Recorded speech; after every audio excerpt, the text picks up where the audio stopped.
I fish, therefore I am. Scholars have long known that fishing eventually turns men into philosophers. Unfortunately, it is almost impossible to buy decent tackle on a philosopher's salary. I've always thought it'd be better if fishing turned men into Wall Street bankers. But that is not the case. It's philosophers or nothing. I became a philosopher at age 12, after a scant 6 years of fishing. One evening at supper, I looked up from my plate and announced, "I fish, therefore I am." Perhaps awed by this evidence of precocity in a young boy, my stepfather turned to my mother and asked, "Is there any more gravy?" Thus encouraged, I forgot about philosophy until I went off to college. The intellectual experience of life in a college dorm proved to be enormously stimulating, and soon I was engaged in a variety of scientific experiments. My research paper, Levitation, a roommate's response to a garter snake in his bed, caught the fancy of a psychology professor who invited me to join him in research on abnormal behavior in lesser primates. 3 months later, I made a remarkable discovery. If I pressed either the red or green buttons, nothing happened. But if I pressed the yellow, a bunch of bananas would drop out of a hole in the ceiling. Not caring much for bananas, I resigned my position and went in search of more serious, if not more fruitful, studies. While trying to decide on a major in college, I picked up a minor in philosophy, one Maylene Whipple by name, who could have passed for 25 any day of the week. It came as a shock to me to learn that the precocious Maylene was only 17, particularly since we had already engaged in discourse on the Hegelian dialectic, which is a felony in most states even if committed by consenting adults. Maylene was amazed at my grasp of all the world's great philosophies, but less so at my grasp of her left knee, to which she responded with a karate chop that left my wrist bones in shambles. "Where'd you learn so much about philosophy?" Maylene asked, as I smiled suavely, clutching my throbbing wrist in an armpit. "From fishing," I said. "I started fishing at 6, and by the time I was 12, I was a full-fledged philosopher." "Pooh," she said. "Fishing can't turn you into a philosopher." "Oh, yeah?" I said. "How about Francis Bacon? How about him?" "What about Francis Bacon?" "Why, Bacon was nothing but a humble tailor until he took up fishing.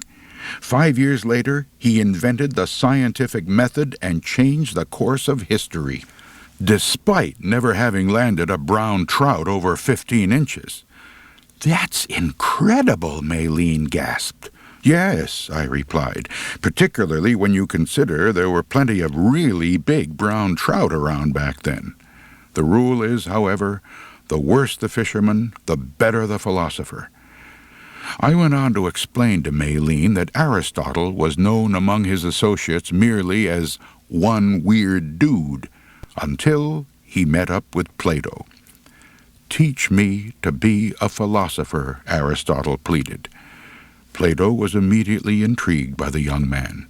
"All right," he said, "let us begin with the basics: truth, justice, and how to bait a hook properly." Plato himself was so miserably inept at fishing that he eventually wrote The Republic, which is just about as bad as you can get when it comes to catching fish. Much to Plato's disappointment, The Republic was rejected by all the leading outdoor publications of the day. "That sounds pretty fishy to me," Maylene said. "Yes," I replied, "that is what I'm trying to tell you. All philosophy is pretty fishy underneath." "Underneath what?" Maylene asked. "I don't know that yet," I said. "I'm only a sophomore." And I was to remain a sophomore for several years, largely as a result of my study of philosophy at every lake and stream within 100 miles of the university. The one great universal question I sought to answer was why the angler always should have been here last week. After graduation, I studied with the great French existential philosopher Albert Camus, who told me that men must learn to live without hope. "Why is that?" I asked, disentangling a backlash. Taking advantage of the opportunity afforded by my backlash, Camus cast into the hole in which I had just had a nice strike. "Because that way, even if you don't catch any fish, you are never disappointed. You can always say you just enjoyed being out communing with nature on a nice day. Catching fish is not a matter of ultimate concern, unless, of course, we are talking about something over 5 pounds. The other great French existential philosopher, Jean-Paul Sartre, once gave me an analogy to explain his concepts of being and nothingness. "This," he said, holding up a stick with one paltry 8-inch trout on it, "is being. That," he said, pointing to my empty creel, "is nothingness." I have studied the philosophy of Karl Marx at considerable length, and although I understand it has gained a number of followers in certain parts of the world, I personally have never found it appealing, perhaps because I disagree with one of his basic tenets. Marx believed that anglers should put all their bait in the same can, from which each would take according to his need. I, on the other hand, believe that each fisherman should dig and fish his own worms, although I am not averse to going sharesies on the fly book of a really good tire. William James's philosophy of pragmatism was more to my liking. Pragmatism is the philosophy of doing that which works, no matter what your mother might have told you. James, who had pretensions of being a dry fly purist, developed pragmatism from a simple experiment he performed one fishless day on a trout stream. He discovered that by making a slight modification in a number 18 caddis, he was suddenly catching monstrous brook trout. The James ploy, as the experiment came to be called, is still popular with some fishermen, even though the technical difficulty of attaching a night crawler to a number 18 caddis has never been solved. Ludwig Wittgenstein once explained logical positivism to me in a way that made it seem the answer to all the great philosophical questions, except what to do about spilled tackle boxes. Morris Lippenstein, a friend of mine in college, developed the philosophy of transactional redundance. It was a lousy philosophy, but Morris, on the other hand, was a terrific fisherman. Even now, his former professors still refer to him as Morris the Sophomore. The best philosopher I've ever known was a man by the name of Rancid Crabtree.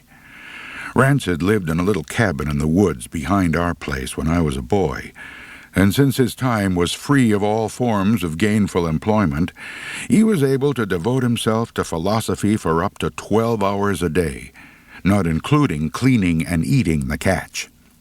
As a student of philosophy, I often sat at the feet of this great teacher, although I preferred a chair situated some distance upwind. Rancid was at his philosophical best while on a trout stream. "The water's a little murky for good fishing," I observed once.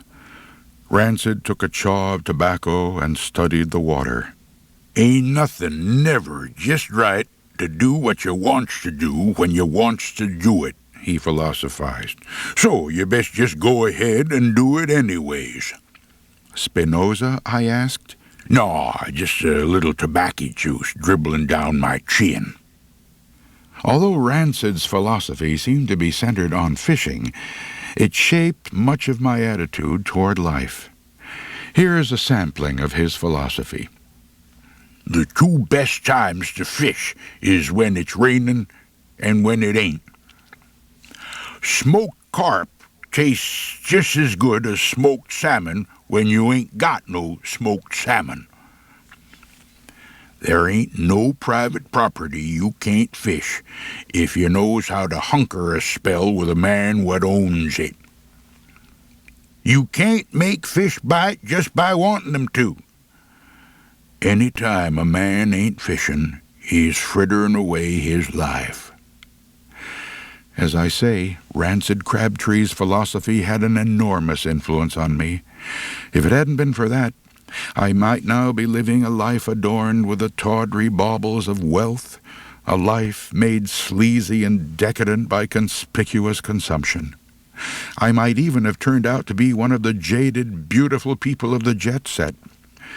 Other than those drawbacks, Rancid's philosophy has served me pretty well.